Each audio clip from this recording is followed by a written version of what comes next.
Everybody. This is the RSN podcast, the RSN Wrestling Podcast. My name is Sal, the mastermind. We got the COO, Nick, What's going on, people?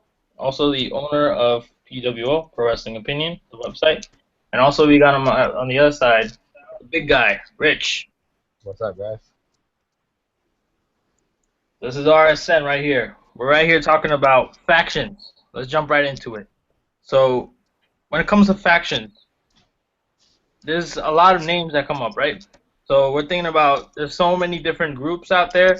But let me ask you guys, what do you think is really a faction? Is it a two-man group, a three-man group, and what really makes a faction something bigger? Well, I personally say a faction is at least 4 members or more in one group, and it all depends on dominance of the group, entertainment, how they perform together, if the fans react positive or negative, whether they heel or face. But nowadays in wrestling, the heels get a pop that the faces should be getting, and the faces get the pops that the heels should be getting. Nick, what do you say? Um, yeah, I mean, usually when I think of a faction, I usually say 2 is a tag team, 3 is a faction. So I would look at it as a group of 3 or more people. Sometimes factions derive from tag teams, as we've seen in the past, with like D-Generation X and the NWO stemming from the Outsiders. So it's pretty easy to take a faction out of a tag team, but the faction itself, it's almost like a brand of sorts. Like they had their own message, their own mission objective, their own tagline, their own T-shirt. It's something that represents the company, but in a way that's going against the company, as kind of like a rebellion of sorts. Most of the factions that exist are in of themselves, rebellious groups. Right from the early days, like you had the Four Horsemen, which were these legendary like rule breakers. Obviously, you had NWO, D-Generation X, which were rule breakers themselves. It's pretty easy to say like all factions are the same, but they're not. If you really look at it, they all have different influences on the eras that they're a part of, and I actually think they probably help the direction of that era, whichever part that they came in. Even in the independents, it's pretty easy to point out some groups that, led to successes more than others. But yeah, usually when I think of a faction, I'll immediately think of at least 3 or more people. As little as 3, as much as 40 maybe, because NWO was getting a little ridiculous there at one point. They have what, like 50 members or something? Yeah, and that's something that also contributes to what a faction really is about. Because if you see, there's so many different people, so many different personalities that clash, and also, they are on the same page. But that's what also makes the good factions. But also, let me ask you guys: do you guys think it's a story behind the faction, or the performance that they have in the ring that impact what they're all about and their legacy? Because we've looked through all different kinds of factions throughout the times in different companies, different eras, and some are more influential than others.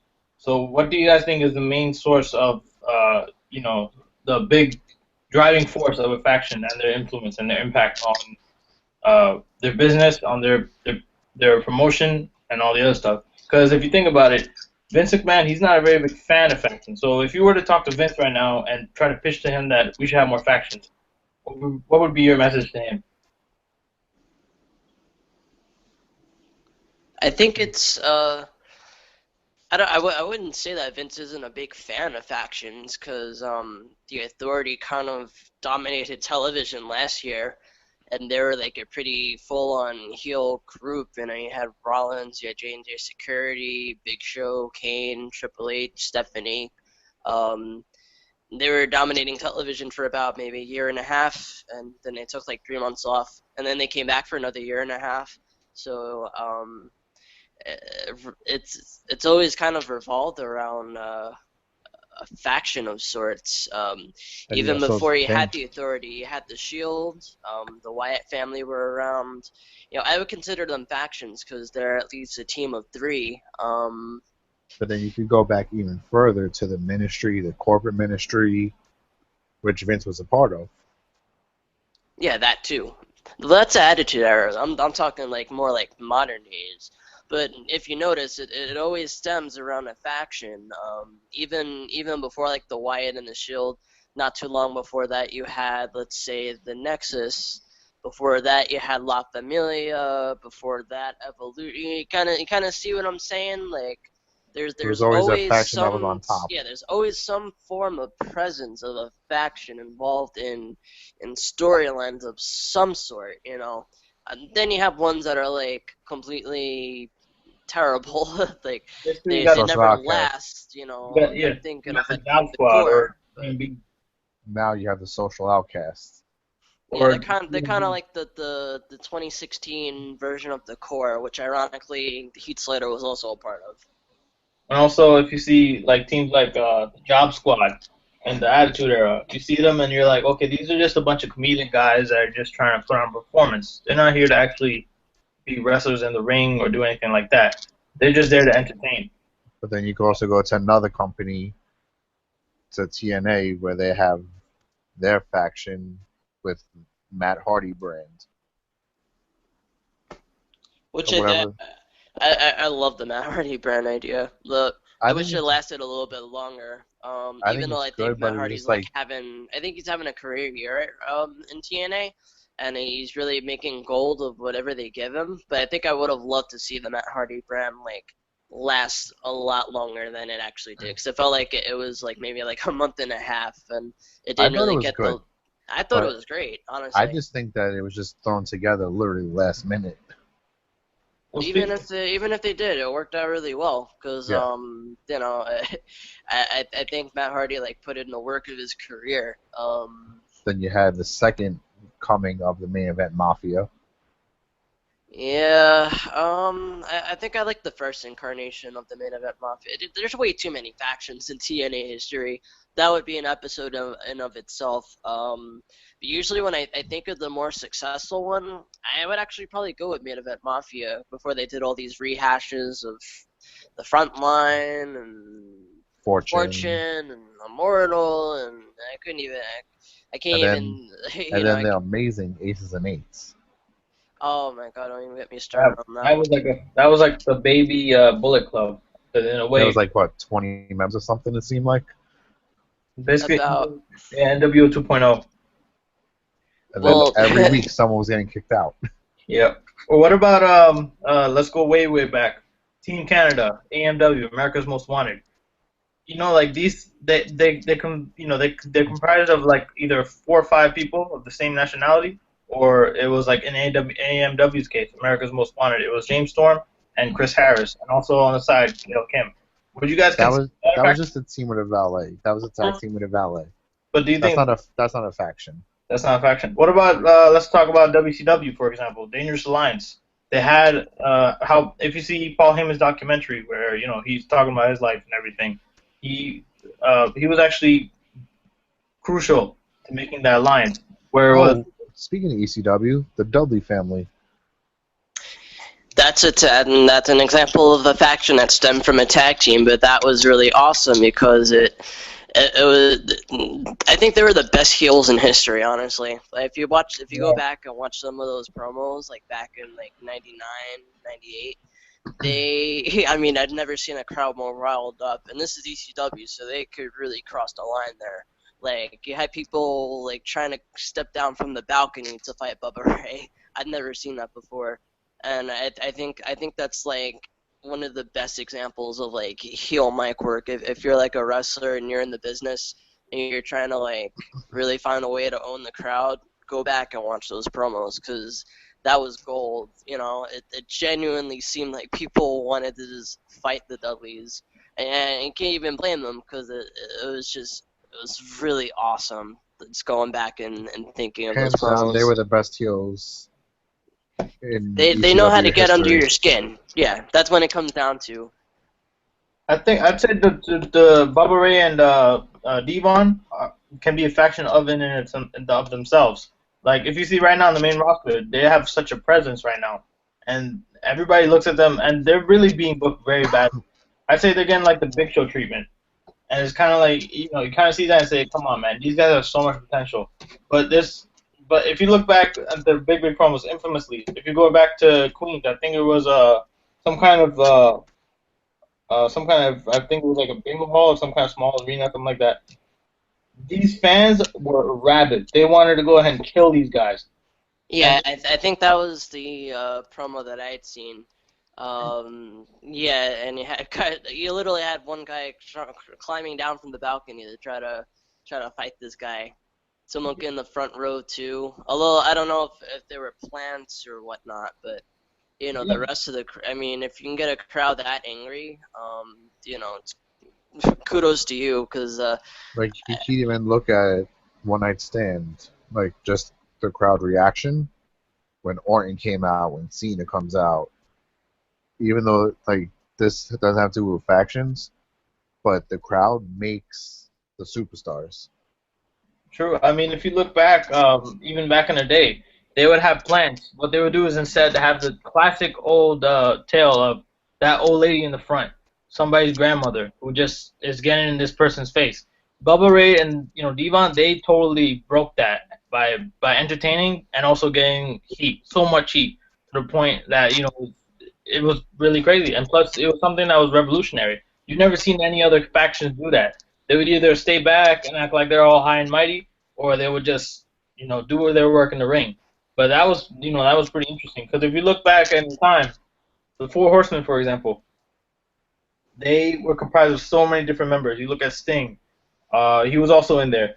And then, once they started turning heel, they did their thing, and then next thing they acted like they were all high and mighty. For example, look at Evolution, another big tag team. They acted like they were on top of the world, that nobody could touch them, everything like that. They acted like they were on top. We gotta remember they did hold all the gold at one time. And do you think that's another factor that contributes to that? Does every person in the faction need to have a championship? I wouldn't say not every person needs to hold a championship to It have a just certain brings influence, but more. I think it pushes the group a little bit better if it does appear like they are dominating the company. Like an example would probably be of a faction that didn't hold gold, but they had a presence. I'd say that would probably be like the Nexus. I don't recall them ever having championship gold, but they definitely had a presence. But I think it helps the faction get over a lot more if, let's say, like the leader is the world champion, kind of like you had it with Evolution, and that actually sparked like the feud that came out after that. Yeah, there's lots of factors, definitely. Yeah, but it's true. I mean, and it's all so important that not only the faction gets, they get their own influence. It's also the individual members too. Because if you look, we were talking earlier also about people that get kicked out of the factions. There's also an individual component too. Because if someone's a weak link, they'll take them out 1, 2, 3, or some kind of like storyline bullshit. Oh, the League of Nations. They kicked out Barrett because he was the quote unquote weak link.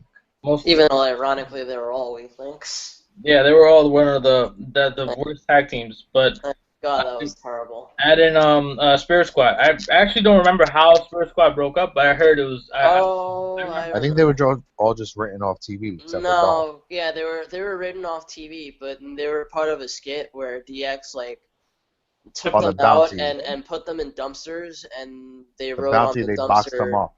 Now delivering to Ohio Valley Wrestling (OVW), which is basically the developmental territory where they came from in the first place. But yeah, I was kind of disappointed. Magically, only Dolph shows back up. Yeah, I was disappointed, which is amazing because Ken Dome, Kenny Dykstra, which they gave him that lovely name for some reason. I think he was like the shining gold jewel of the whole group at first. Like he was destined to be like the big star. When Paul Heyman was running OVW, he designed the main event program between Johnny Jeter and Ken Doan. Both of them are actually groups of members of the Spirit Squad, but everything that the Spirit Squad was everything that Heyman was not doing with them on OVW. He was using them for their abilities, their promo skills. Spirit Squad was kind of like a group of evil male cheerleaders. I mean, how ridiculous can it get? It's true. I mean, if also in fact, if you look way back, they had these other bullshit factions on the side too. I mean, if you look back, for example, the Hard Foundation, we know them. They're the most influential team. Also, you look at Nation of Domination, they're very influential. But then there's some pockets of shitty factions back in the day. You look at faction like let's see, there was one with Earthquake and some other dude. I forgot his name. I was gonna say Disciples of Apocalypse. That's one. There's Oh also man, that was horrible. Los Boricuas. That was not a bad one. They just feuded because I guess Puerto Ricans just don't like motorcycle gangs. I don't know. what about the Quebecers? That was a tag team. But then, like, when you see, like, they had all these European counterparts and everything, and they tried to bring them into a group again. Oh, La Resistance. Another big. Oh God. Remember them, Nick? I try not to. It seems like they're trying to, push them into this, like, this category of, okay, let's have the opposition be this, arrogant foreigner that does this. When in reality, that's just all obsolete now. But the ironic thing is, that's what the whole League of Nations thing was about. That was basically like a 2016 version. Angry foreign heels. I mean, it's the most played out, stereotypical gimmick. I wish they would, at least stay away from it for maybe, a year. Because there's plenty of ways to get a guy over besides having him build from a different country and, I don't like America, this and that. I think they should try a little bit harder to find ways to get guys over without, pushing them as a stereotypical angry heel foreigner, because every foreigner just seems to be angry. I don't know. Just because. Yeah, just because. I'm not a fan of that approach particularly. It only works with some guys, but not when every single guy does it. It plays out the gimmick. Like Rusev doing it is fine. Rusev, yeah, it works for Rusev, but you don't quite get the same effect with, let's say Wade Barrett or, Sheamus. Because if you think about it, how did Rusev come into WWE? As the Bulgarian brute who hated America. How about the Un-Americans? What do you think about them? I kind of like them because it was kind of like a parody of Angry Hill Foreigners to an extent. It was kind of very tongue in cheek. That's what I liked about it. And they were all good too. Yeah, and they're pretty much, they could wrestle obviously. They know If how I to could be serious for a minute. promos. Yeah, I mean I think that's what I liked about them, because they were like a parody of foreign heels, but yet you could still take them seriously because they're pretty damn good in the ring. But my favorite one though was Lance Storm out of the group. If he could be serious for 1 minute. I love Lance Storm. Well, that's the thing. When you look at all the types of people that they involve in different factions, there's a purpose to them. But then there's some factions that they don't, there's no purpose. Like, let's see, for example, they had four. You remember the Misfits? Yeah. There were like 4 or 5 guys that were like, Nick, remember the Oddities? Oddities, yeah, I think that was them. And then they turned into like the Uncensor, something like that. The Right to Uncensor? Yeah. No, that was the Right to Censor. Right to Censor, yeah, Right to Censor. Because they were formed as a reaction to like Moms Against Wrestling or something like that, and then they were just kind of like this. It only works in the Attitude Era because it was so edgy and so like off the cuff that you had this group running around just dressed in black and suits, basically, almost. like black and white suits, and I actually think that was probably maybe Stevie Richards' career moment was when he was in that group, because a lot of memorable BWO work was pretty from good that. for him. Huh? The BWO was pretty high up for him.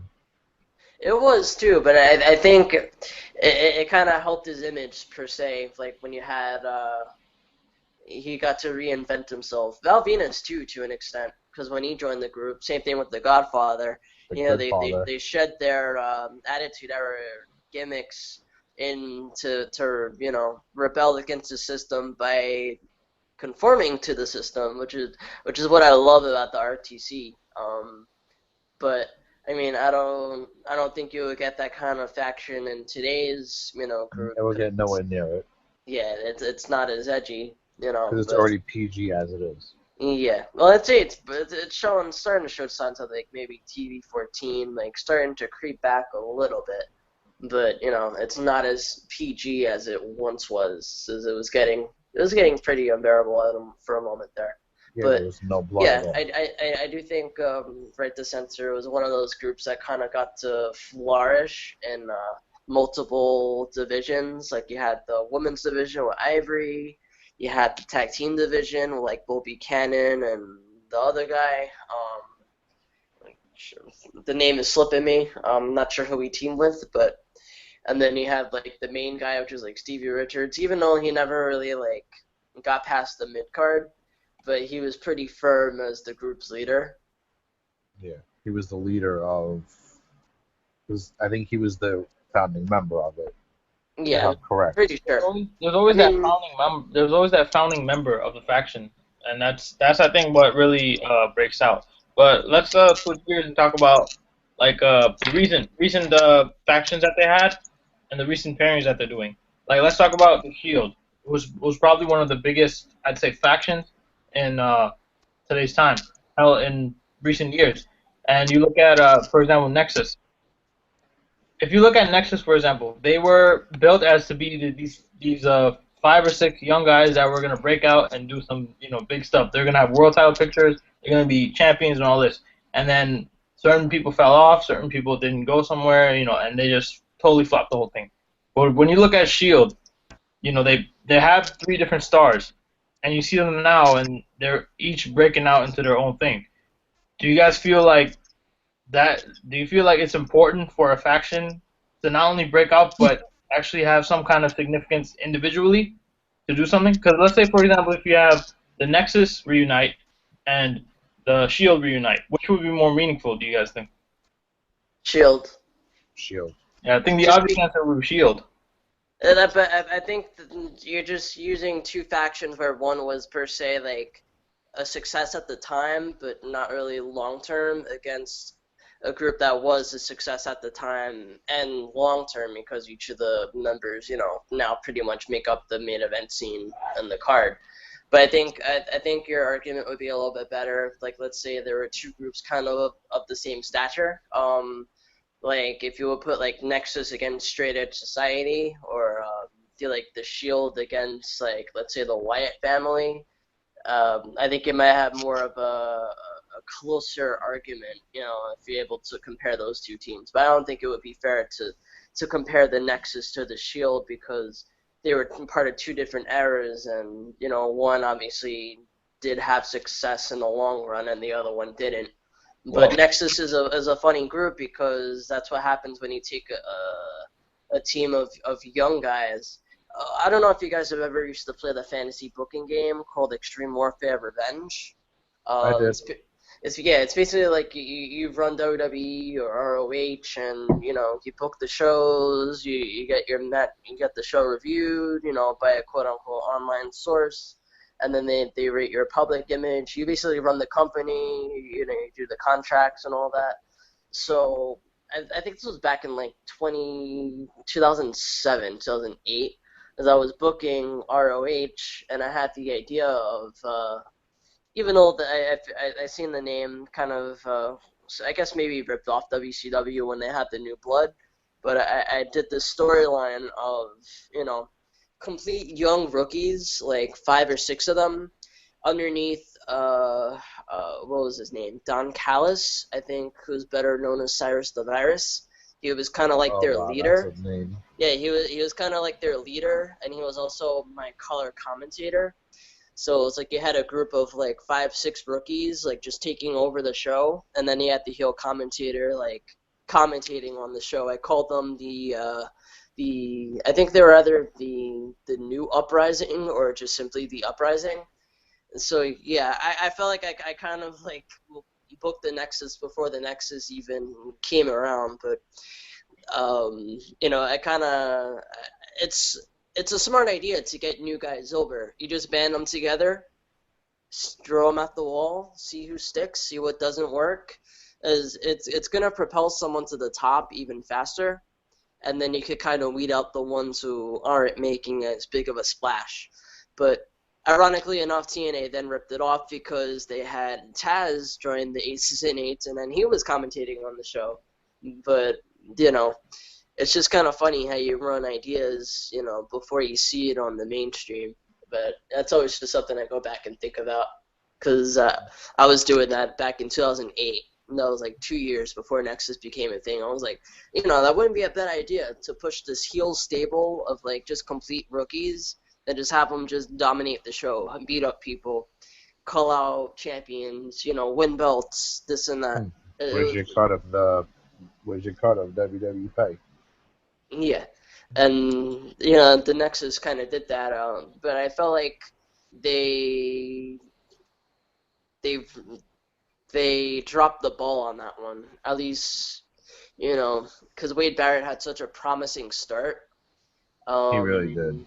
And then you had Daniel Bryan, who seemed like he was gonna finally branch out if he didn't get fired. But even though he came back, I felt like the Nexus didn't get their shining moment other than the time that they came onto the show, and it was just like, oh my god, it's NXT season 1. Everyone from NXT season 1 just turned heel. Oh my god, they're a group. They just ripped apart the ringside area. They took out the announce team. They did everything. Daniel Bryan choke someone out with his own tie? Yeah, he choked out. Well, he didn't actually choke him, but he was he wrapped the neck to Justin Robert, the ring announcer at the time, who kind of came into notoriety as the guy who outed the Connor the Crusher story. But yeah, he got strangled by his own necktie, and WWE just deemed it too crude at the time for their public image, so they got rid of him.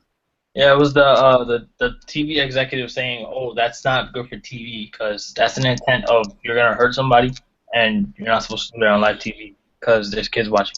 But that's really stupid because when you see something like that and these all kinds of things, also if you bring up the SummerSlam 2010, where there was a WWE faction comprised of all the top stars versus the Nexus.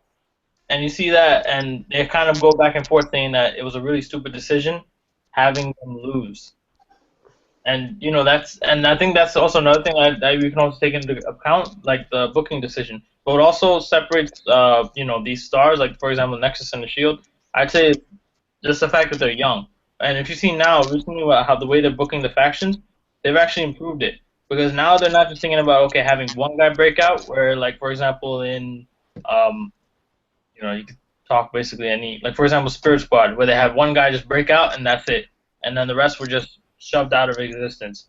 Now they're actually pushing to have more stars become something, individually. I mean, for example, if you look at right now the New Day, who knows what they'll be in the next few years. Individually, they have some kind of accomplishments, but years forward, you're definitely going to see them still be there. And there's a chance, there's a chance where I think in the faction, they're competing with each other, with who's going to become the biggest person. Because in the end, WWE can't keep all of them. There's going to be a day where there's going to be spring cleaning, and they're going to say, oh, we need to take out some unnecessary weight. And then what's going to happen? They're going to take out the guys that are the weakest people that they feel in the faction. In your opinion, if they do that with the New Day, who would be? I was actually thinking about that because if you look at the main roster, the New Day is, I think, the longest running faction right now, because I think they started in November 2014, I think. Yeah. 2 years ago almost. They're the kind of team that it's like they reinvent themselves. It's funny because they started out as this group of white baby faces that were positive, and just no one bought the gimmick, so they all turned on it, and then they became obnoxious heels, But then they became so funny that people started loving them, and now they're like one of the most over acts right now on the main roster. So But it's like because they reinvented themselves, they got longevity out of their gimmicks. So now it feels like they could team up for another 2 years, and it won't even feel like, man, these guys are still together. Like, are they gonna do anything with them? Like, they could dominate the tag team division right now because the team is pretty much open to that. But I'm always thinking like poor Kofi Kingston. Like he had a really good 2009. He got a push towards the world title, and then he kind of just went back into obscurity. And I think the New Day kind of like helped smooth things over. But sometimes I wonder, like, is he ever gonna like be on the top of the card? Big E shows potential, but I feel like he's stuck in like the tag team division. I don't know if he's ever going to branch out. Xavier Woods kind of lucked out with the New Day because it actually made him, what he is today. Because, he just kind of just appeared on the main roster suddenly with, like, the mustache and, like, kind of feuding with JBL. I don't know where that was going. But I think Xavier, there was a time where I didn't think he was going to exceed, like, Consequences Creed from TNA, and he went above and beyond. Because now if you look at it, he's actually got a personality. Now he's this guy with the YouTube channel, this and that, because I think if it wasn't for the New Day, we wouldn't have gotten the Xavier Woods we have today. But I don't know where the future is going for him. That's my only concern. Well, that's for sure. They're all elevated right now. Everybody's on the same level. And that's what I think is the key right now, what WWE's trying to do, is to have all these people, instead of one person breaking out, another person breaking out, have all three of them on the same level. like going back to what Sal said, just say they do break up the New Day and do spring cleaning, who would be the one that they cut? Xavier? I doubt it. Because he has so much, they have the thing with him being a PhD graduate, and, that he is he has his channel and everything. And, Yeah, but Kofi is talented. yeah. Big E is Vince's wet dream. I think I don't know if it would be a popular decision. I'd probably get rid of Kofi because he's been around for so long. I feel like he's already done everything there is you kind of could do. Like, he's feuded for a world title before. He's been in the tag team division for the longest time. He's been Intercontinental Champion. Big E still hasn't had that, like, career moment yet. Xavier Woods is kind of still developing. He's just started to get his own character. So I would probably get rid of Kofi, but that's not to say because he's a bad wrestler by any means. He's completely awesome. But if I was faced with that kind of situation and I had to get rid of one, he would be the one I would get rid of. If you think about it, he goes to another company, he'll be the biggest thing. He could be another Drew Galloway. Well, he is a big mid-carder. I mean, I think that's the thing that's holding him back, is that he's labeled as the mid-carder. What they need to do is get one of these New Day members some kind of push into the world title picture. Because you also got to take into account, WWE has this diversity issue with the championship picture. They have the Latino champion. They have the Samoan champion. But they don't have a black champion or African-American champion. They don't. Actually, they do, though, because they're tag team champions and they're, No, he means like heavyweight title. Like world heavyweight. The title. I'm talking about like main title. Yeah. Because if you look back, people say, "Oh, The Rock," but he's half black, half Samoan. People will make that distinguishment. And there's also been a lot of controversy about this issue because there's been times where WWE has been labeled racist in some ways. Because look at Bobby Lashley, for example.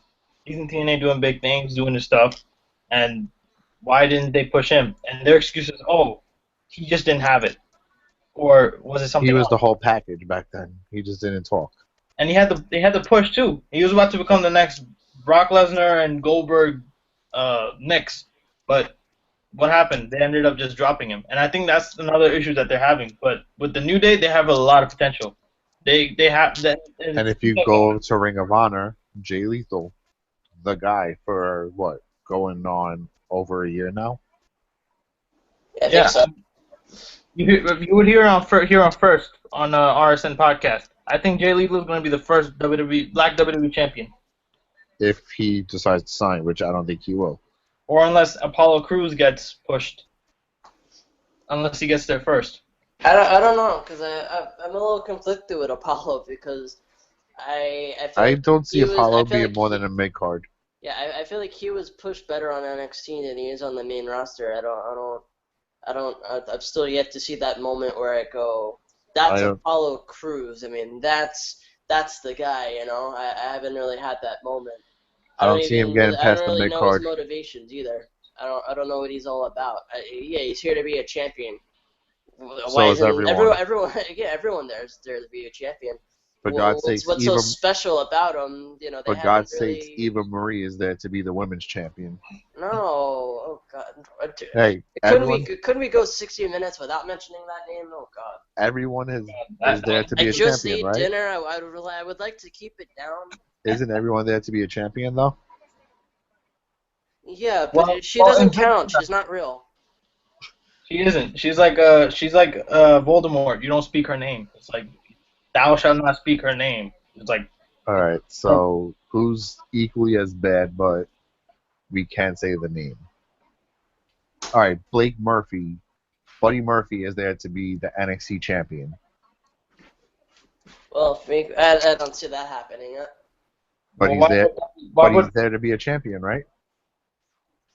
Well, I would say everyone's there to be a champion, but we just not her. All right, so just skip over that name. I can't. You mentioned it. Now it's like in my mind. It's like Fine. it's like a E tapeworm just eating It's me. like Kane when you say May 19th to him. You can't say it. It's like May 19th, you know, May flip on 19th, May 19th. May 19th, May 19th, and we're in the yellow shirt that says May 19th on it. Of course, it's not a word. But I mean, let's. I guess we can say that we talk about the best factions, the worst factions. I want to ask you guys, what do you guys think is your favorite faction in all time? Favorite faction of all time. I'll start with you, Rich, the big guy. Well, everyone knows if you watch shows, you know my favorite faction is the Bullet Club, just for the fact that they're awesome. But if I had to pick one faction that always stuck out to me, the Wolfpack, NWO, the red one. Red and Black Attack. So it's just the theme song. Wolfpack. I mean, I just keep hearing that it was the miniature version of the big NWO. So I mean, what I would my favorite choice would have been the NWO because right now they're the leading sale in merchandise because everybody they buy the NWO shirt or the NWO sweatshirt and they want to wear it and it looks cool. Even now, like people will walk and that's like I'm wearing my NWO sweatshirt and there's people always coming to me like, hey, how old are you? I'm 20. Okay, cool. I'm gonna throw up the what you call it, the Turkish wolf. They start doing that click, and I'm like, oh, cool, that's dope. Like, they left like an influential impact. Whether it's NWO, the red one, you can No talk about matter what, you black and wear white, an black and NWO red. shirt, you're getting too Swedish. Yep. No matter what. You're definitely gonna get sweeted by the corner store guy. You're gonna get too sweeted by the mailman, the mom across the street, the grandma that's in the supermarket. I don't know about the mom because moms are against wrestling. Oh, that's true. MAW, Moms Against Wrestling. Which But ironically spells out Ma. Ma, and I'd say probably they're the worst faction right now because it's kind of like when your kid falls into a gorilla pit, and then you blame the gorilla for it when clearly there's like 50 people yelling at the gorilla, and they kill the gorilla, and then they blame the gorilla for it, but it's actually the mother's fault because the son fell 5 feet. No, was it 5 feet? I don't know. And not even that, the mom was sitting there videoing. Mommy loves you. Mommy loves you. Like, bitch, do something. If you're a real mom, you would get your ass down there, get your fucking baby out, and say, fuck you, gorilla, and get the fuck out of there. But she just saying, Mom, Exactly. oh, Mom loves you. Oh, Mom loves you. All That's right, what I think of Mom. Nick, what would you say is your favorite faction? Um, you already took NWO. Damn it. I would say left with what I got. Based on the success, the dominance factor. I was stuck between two of them, but because one was more successful than the other, Originally, I was actually gonna say La Familia because I think that propelled Edge to, you know, That's not a bad pick, though. That's a very good that's pick. not my pick though, but that was gonna be my pick because I think it kind of helped Edge like propel himself to like superstardom on the SmackDown brand, which is kind of a benefit of a brand split. But actually, my pick would be Evolution because That's not a bad pick either. yeah, That's a Evolution, if you look at it, is brilliant because you had Triple H, who's like the dominant If you heel think about it, it champion. was the You had past, yeah, the future, and two currents.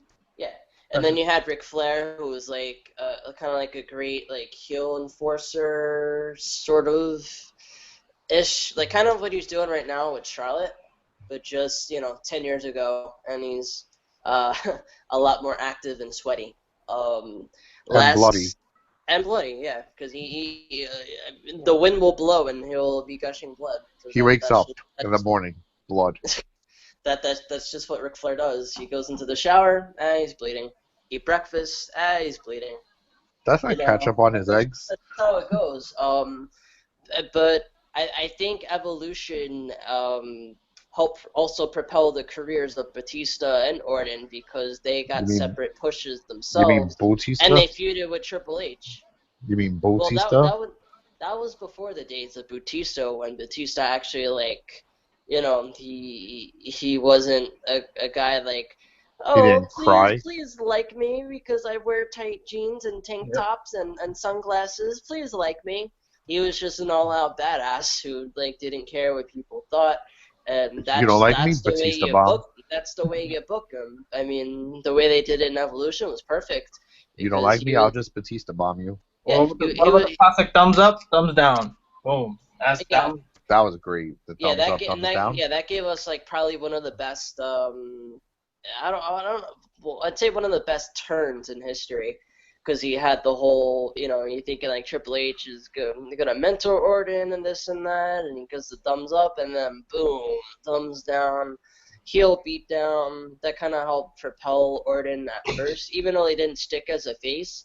And But then didn't that was like Batista do that himself to Triple H? yeah, ironically enough, it didn't work as good for Orton, but they got to do it with Batista, and that's when they got it to click. But like I said, it helped Orton and Batista get over, and I don't think they would have had the careers that they did if they were, kind of under Triple H's wing in the Evolution. I don't know if the kind of thing happened off the screen, but on the screen, it worked out pretty well. And obviously, in the long run, we're still talking about these guys right now. Batista's not around, but he was around for a pretty damn long while. Triple H, Still there. he's always kind of going to be in that role, and he got He- to flourish in that role. Ric Flair, Even though Triple H isn't on screen, he's still there.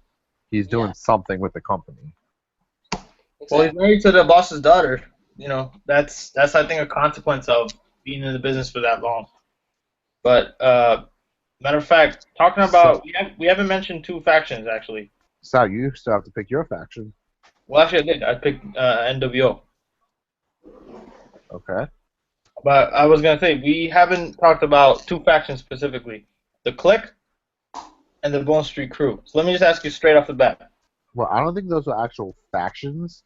I think those are backstage groups. Yeah, I wouldn't consider them actual factions. They were, I would say in the realm of storylines, because now they refer to them as a faction because, obviously they broke the fourth wall and this and that, but they weren't acknowledged as a faction at the time, so I wouldn't put them under the same scale as these other, factions who obviously they revolve storylines around. It's a lot different.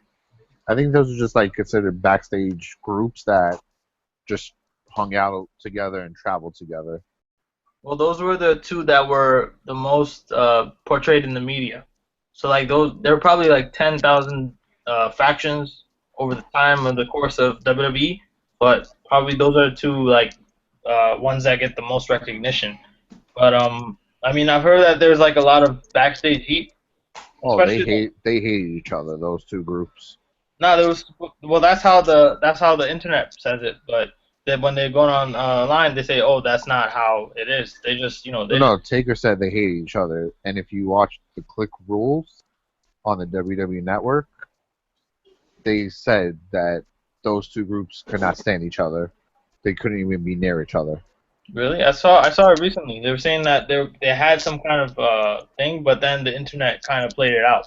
But from what I'm hearing, they said that there was definitely some kind of heat, but it was still like maybe competitive level. But nonetheless, I mean that's true that whether it's backstage or in the ring, like there is some kind of competition, and I think that's what helps the whole brand as a whole. And especially now with the brand split, do you guys feel like there's gonna be any other more factions that we're gonna see? We're still going to see factions, but they're not going to be as big as they were. Well, with the brand split, I mean they have so many different people, so they can't obviously with the 2 hours on SmackDown and 3 hours on Raw, they really can't fit that many people into those matches. So I mean, it seems like the only way they can do it is just by having some kind of faction. Because if you think about it, people left already. Adam Rose, obviously, Cody Rhodes, Damian Sandow, they all left, and they all I left. think Adam Rhodes for a second. I was like, what? Well, Well, he's Adam Rose, basically done. well, he kind of messed this whole situation up. First, he got the violation, and then said, "Oh, something about eye roll." He's like, "Oh, I had a legal thing for eye roll," and then WWE was No, kind because of. if you watch the E60, he even said that he has to take meds for his ADHD. Yeah, I think I remember that too. And it said that Everyone knows he has it. he does, I think, yeah. And I think that's what's limiting him. But then also on top of that, he choked his wife. And that's a domestic abuse thing. And WWE wants WWE no is part of that. against that. They're totally against that. But, I mean, nonetheless, you see these people, and it's kind of sad the way they fall off. But also, there's some people that you see that are on the same level. But we can probably agree, all three of us, that faction, it's better to have them all on the same level as opposed to just some people falling off. Because if you look at the Click, for example, there was a period where Scott Hall, X-Pac, and Shawn Michaels were all in the low, down position in their life. Like, they were drugs and all this stuff. And now they're all together in the same level. And I think that's a good thing as fans to see that this group is all together and they're, everybody's okay, they're good. And that's, I think, what we all want. Oh, guys, before we go, I have one last question for all three of us. If any company, if you could break up one faction, who would it be? In any company. Right now? Yeah. Well, there's not that many factions out there now. Are there? There's a decent amount. Well, I know one faction that needs to break up. In TNA they had the thing with Hurricane Helms and his little group there. I kind of like that, though. The Helms Dynasty, I like that one. They gotta take that out, I think. Because they got this old guy just walking around with these two people. It's like, come on, man. Like, just have them do their own thing. I know. It's helping them get over, though. I mean, what? Sort of. Sort Although, of. I guess I kind of see what you're saying, but I think there's going to be more people joining it. I think it's still yet to develop. But I like the idea of a veteran, throwing these young guys under his wing and kind of having them be rule breakers. I think it's got a lot of potential. I don't think they've established that, that's everyone in the group just yet. I don't see a lot of, longevity with it. But for a short-term storyline, I think it's really good, actually. I feel like eventually they're gonna break off Hurricane Helms, and that's it. They're just gonna, end up. But they have potential. I know that for sure. Those two guys, they definitely have some potential. Oh yeah, definitely. Andrew Everett and Trevor Lee have potential to be great X Division guys. I freaking love Decay, though. I love them. They're great. Mm-hmm. And now that Crazy Steve talks, and Abyss took his mask off, it's even better. It's so beautiful. TNA is turning the direction around, but Nick, who would you say?